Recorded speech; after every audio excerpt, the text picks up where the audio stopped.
à son premier ouvrage, Go and See. Ça parle, hein, Go and See.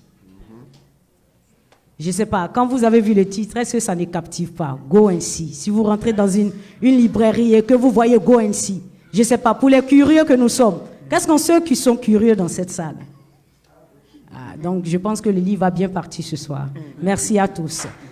Nous allons continuer le programme. Je vais passer la parole à M. Komia Afechi, si j'ai bien prononcé. Komia Afechi. Merci, monsieur. Pour un petit mot. Bonsoir à tout le monde. Soyez les bienvenus dans la maison de l'Éternel. Et c'est une première fois que personnellement aussi j'assiste à une cérémonie de dédicace dans une église. Donc acclamons le Seigneur pour ça.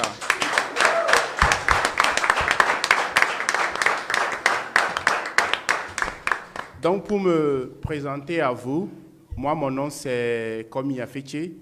Je vis aux États-Unis depuis plus de 16 ans. Et il y a de cela 2 ans, j'avais publié un livre aussi, intitulé Chasing My Dream, à la poursuite de mon rêve. Et dans ce livre aussi, j'ai parlé de mon parcours. Et ce soir, je suis là pour mon frère, mon ami, mon compatriote, pour soutenir aussi son œuvre. La première raison de ce soutien est que, en grandissant, nous avons lu les Victor Hugo, nous avons lu d'autres auteurs dans nos enfances et nous avons mémorisé leurs lignes. Nous connaissons leur histoire. Mais de nos jours, qu'est-ce que nous voulons laisser à nos enfants? 10 ans, 15 ans, 20 ans, 30 ans plus tard. Donc c'est pour ça que quand il m'a sollicité de venir le soutenir pour la dédicace, je n'ai même pas hésité. Parce que nous avons besoin de connaître notre propre histoire, de lire à propos des gens qui sont comme nous, de lire de nos péripéties. Aujourd'hui, je suis sûr que vous avez entendu le nom d'un petit village quelque part. Si vous ne le connaissez pas, vous allez regarder ou bien poser la question. Donc, ça fait que ça rentre dans notre histoire. Nous nous identifions par là où nous venons, avec notre culture, ceux qui nous ont aidés à grandir, ceux qui nous ont enseignés. Donc, c'est l'objectif pour lequel nous sommes ici cet après-midi. Si tu n'as pas encore ce livre et que tu es ici, je te demande calmement de venir chercher une copie, de trouver aussi une copie pour un ami, un frère. Nous devons nous soutenir. Même si vous lisez un seul chapitre, ce n'est pas grave.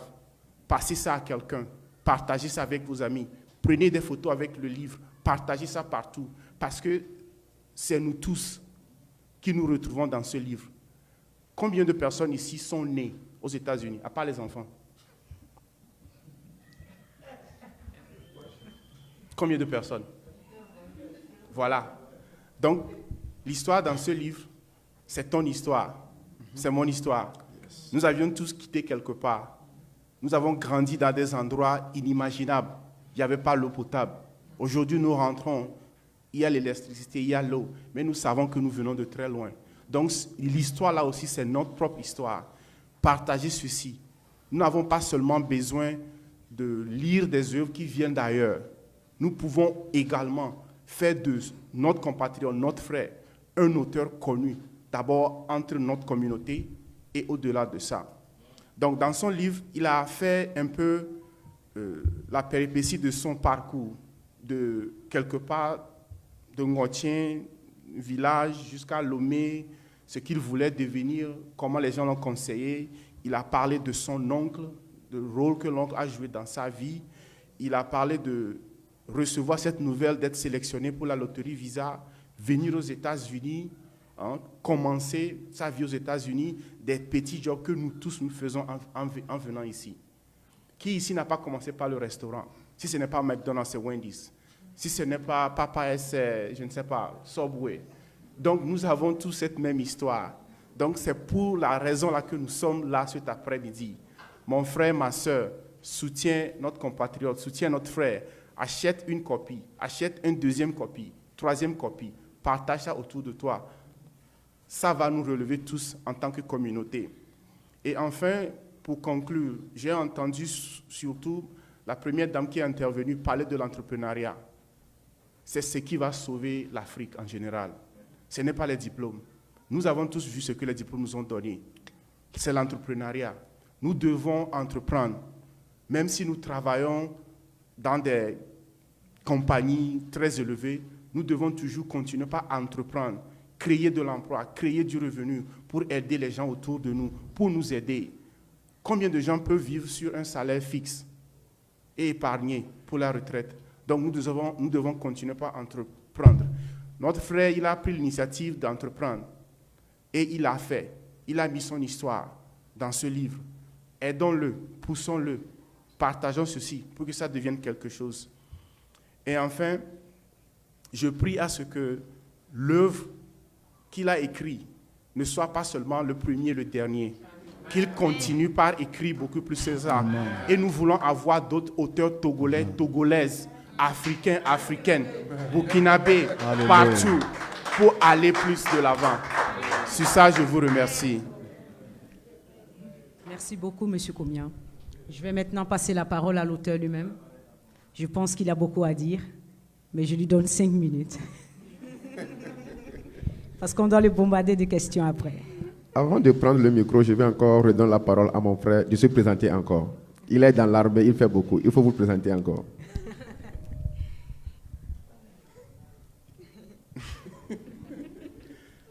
Donc, pour me présenter encore plus, je suis officier dans l'armée ici et je travaille au Pentagone.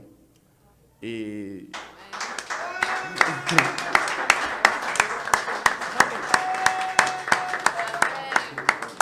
je suis ingénieur de formation aussi et je suis dans la cyberdéfense des États-Unis. Donc, je suis là encore ce soir pour soutenir mon frère. Je vous remercie.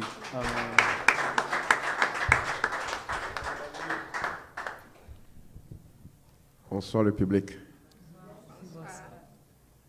Votre présence ici prouve que vous êtes en vie.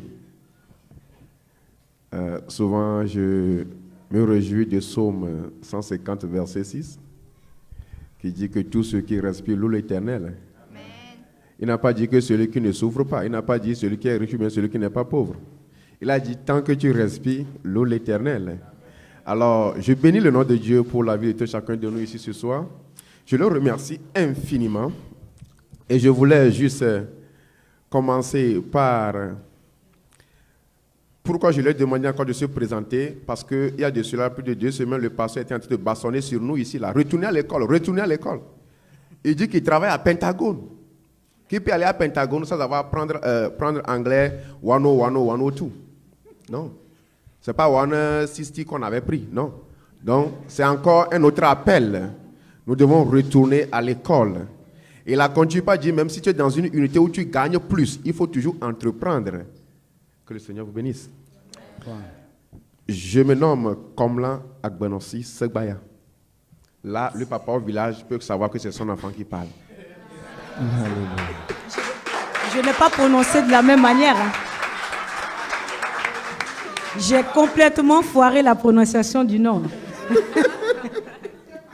C'est pas Komana, non, c'est Komlan.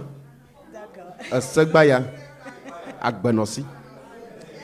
D'abord, je vais commencer par définir mes noms parce que ce sont des noms qui parlent. Ce n'est pas un nom fatal. Dans nos pays, nous avions des noms de situation. Comme le frère l'a dit, nous venons tous d'Afrique. Et nous avions des noms de situation. Moi, par exemple, le Komlan, tous ceux qui viennent du Togo, un Togolais n'a qu'à dire la définition de Komlan. Ça veut dire quoi? Voilà. Quand tu es né un mardi dans mon village, spécialement au Togo, le sud, ton nom c'est Komlan. C'est Darda. On n'a pas besoin de la vie de quelqu'un avant de savoir que toi tu es Komlan.